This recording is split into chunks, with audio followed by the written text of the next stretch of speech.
ভাইদের সাথে আমরা সবসময় থাকবো। তাদের যত ন্যায্য দাবি আছে সেই ন্যায্য দাবি দর্শক আপনাকে ফেসবুক লাইভের মাধ্যমে আমি জানাতে চাই যে আজকে যে এখানে কেন্দ্রীয় শহীদ মিনারে যেসব মানুষ তারা সবাই কিন্তু যারা নিরাপরাধ মিডিয়া রয়েছেন সেই সব সদস্যদের মুক্তি এবং যারা জেলে এখনো বন্দী রয়েছেন এবং বিস্ফোরক আইনের যাদের মামলার এখনো রায় হয়নি তারা আসলে এখানে এসেছেন। তাদের দাবি একটাই যে যারা বন্দী রয়েছেন তাদেরকে যেন মুক্তি দেওয়া হয় এবং এই মুক্তি দেওয়ার জন্য অসংখ্য পরিবার এখানে রয়েছেন এবং তাদের যে আর্তনাদ, তাদের যে বেদনা, তাদের প্রত্যাশা একটাই যে দীর্ঘদিন ধরে তাদের সন্তান, কারো স্বামী, কারো নিকটাত্মীয় অনেকে জেলে রয়েছেন, তাদেরকে যেন তারা আসলে দ্রুত ফেরত পান। সেই জন্য তারা বর্তমান যে অন্তর্বর্তীকালীন সরকারের উপদেষ্টা রয়েছেন তাদের কাছে দাবি জানিয়েছেন।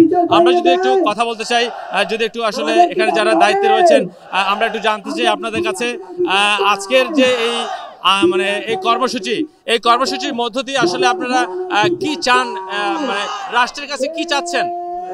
আমরা রাষ্ট্রের কাছে দাবি চাচ্ছি যে আমাদেরকে যেভাবে চাকরিচ্যুত করা হয়েছে অবৈধভাবে আমাদের চাকরি ফেরত দেওয়া হোক, সবাইকে চাকরি ফেরত দেওয়া হোক এবং জেলখানা যারা নিরাপরাধ বিডিআর সদস্য এখনো মানে দুঃখে দুঃখে মরছে, মৃত্যুর সাথে পাঞ্জা লড়ছে, তাদেরকে নিঃশর্ত মুক্তি দেওয়া হোক অচিরেই এবং আমাদের চাকরি ফেরত দেওয়া হোক, এই আমাদের দাবি।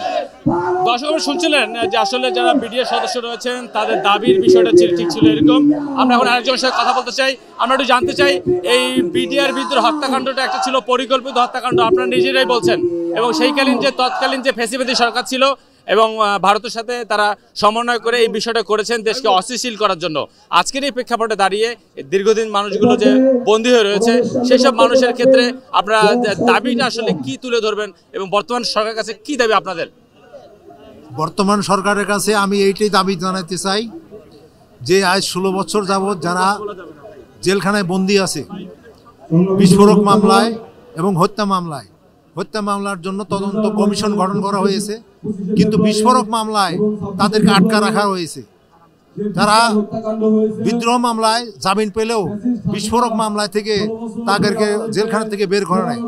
প্রথম দাবি হলো তাদেরকে জেলখানা থেকে জামিনে মুক্তি দেওয়া হোক। দ্বিতীয় দাবি হলো সরকার যে কমিশনটা গঠন করেছে ওই কমিশনের যে প্রজ্ঞাপন জারি করেছে ওই প্রজ্ঞাপন জারির মধ্যে যে বলা হয়েছে যে পূর্বের বিচার বহাল রেখে তদন্ত কমিশন গঠন করা হয়েছে। যে পূর্বের বিচার বহাল রাখলে পারে তাহলে বিডিআর সৈনিকরা ন্যায় বিচার পাবে না এবং এটা আমার সরকারের কাছে এটাই দাবি যাতে ন্যায় বিচার পায় এই ওয়াককে বাতিল করে এটা সংশোধন করা হোক। দর্শক শুনছিলেন যে ন্যায় বিচার প্রতিষ্ঠা করে যেসব বিডিআর সদস্যরা জেলে বন্দী রয়েছেন, যারা আসলে চাকরিতে নেই তাদেরকে যেন পুনর্বহাল করা হয় সেই দাবি তারা জানিয়েছেন। আমরা একটু আরেকজনের সাথে একটু কথা বলতে চাই। আচ্ছা, আপনার সাথে একটু কথা বলতে চাই যে অনেক মামলা কিন্তু আপনার যে বিস্ফোরক আইনের মামলায় 7 বছরের যে জেল সেটা আসলে ইতিমধ্যে তারা 16 বছর পার করেছে। তো এই 7 বছর তারা তো বিস্ফোরক আইনের তো মামলায় তো জেল খেটেছে, তো তারপরেও তারা জেলে রয়েছেন। তো সেই বিষয়টিকে আসলে আপনি কিভাবে দেখবেন আজকের এই জায়গা থেকে? আমি মনে করি, আমি শ্রদ্ধা রেখে বলছি, আইন আদালতকে শ্রদ্ধা রেখে আমি জানাতে চাই যে এটা সম্পূর্ণ অন্যায় এবং অবিচার। এইটা যারা শাস্তি পেয়েছে সেই শাস্তির মেয়াদ উত্তীর্ণ হওয়ার পরেও তাদেরকে জেল হাজতে রেখেছে, জেলে রেখেছে, এইটা কোনো আইনে পড়ে না, এইটা মানবাধিকার লঙ্ঘন আমি মনে করি। আমি সরকারের কাছে দাবি জানাই আগামীকালকে যে 9 তারিখে যে হবে, রায় হবে, সেখানে তাদের মুক্তির দাবি জানাই আমি। আর বাইরে বিশেষ করে যে বিশেষ আদালত করে প্রহসন করা হয়েছে, যে প্রহসনমূলক বিচার হয়েছে 18 নম্বর আদালত পর্যন্ত বিগত মহাপরিচালকের নেতৃত্বে যেটা হয়েছে এটা সম্পূর্ণ একটা নাটক ছিল। বিডিআরকে শাস্তি দিয়েছে বিনা বিচারে, এইটা প্রহসন নাটক ছিল।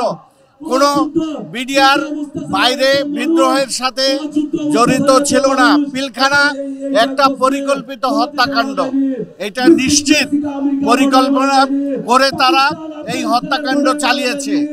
এটা বিডিআর একটা নিরীহ নির্ভীক সৈনিক, তারা সেই বাহিনী। কাজেই আমি সরকারের কাছে দাবি জানাই যে এই যে মামলাগুলো আছে এগুলো বাতিল করা, অন্যায় মামলা বাতিল করে নতুনভাবে স্বাধীন কমিশন করে এইটার কোনো তদন্ত করা উচিত বলে আমি মনে করি। দর্শক, আপনি শুনছিলেন যে একজন বলছিলেন বিডিআর যে সদস্য রয়েছেন ভুক্তভোগী ছিলেন, উনি একটা কথাই বলছেন যে আসলে যারা এই মানে বিডিআরদেরকে আটকে রেখে তাদের স্বার্থ হাসিলের চেষ্টা করেছেন তাদেরকে যেমন দ্রুত মুক্তি দেওয়া হয় এবং আদালতে যে সর্বোচ্চ যে রায়টা আসলে 9 তারিখে দেওয়ার কথা রয়েছে সে রায় যেন বিডিআর থেকে আসে। আপনারা দর্শক দেখতেই পাচ্ছেন যে অসংখ্য বিডিআর সদস্যরা অর্থাৎ 18,000 সদস্যের পরিবারেরা এখানে একখানে হয়েছে এবং সবারই প্রত্যাশা একটাই, সবারই মানে সবাই কাঁদছেন, সবাই চোখে জল ফেলছেন। তাদের প্রত্যাশা একটাই, তাদের যে প্রিয়জনরা যারা আটকে রয়েছেন, যারা দীর্ঘদিন ধরে জেলের মধ্যে অবরুদ্ধ হয়ে রয়েছেন, কেউ মারা গেছেন, অর্থাৎ কারো চাকরি চলে গেছে, এই সবকিছু বিষয়গুলো নিয়ে যেন সরকার ভাবে এবং আগামী 9 তারিখে যে আদালত থেকে যে রায়টি হবে সেই রায়টি যেন আসলে তাদের পক্ষে আসে এবং এই পক্ষে থাকার ফলে যেন যারা বিডিআরদেরকে নির্মমভাবে নির্যাতন করা হয়েছিল এবং যাদেরকে বিনা অপরাধে জেলে আসলে বন্দী করে রাখা হয়েছে তাদেরকে যেন নিঃশর্ত মুক্তি দেওয়া হয় সেই দাবিটাও কিন্তু ছিল তাদের সবার মুখে মুখে। অর্থাৎ এই ছিল আমার কাছে কেন্দ্রীয় শহীদ মিনার থেকে সর্বশেষ খবর।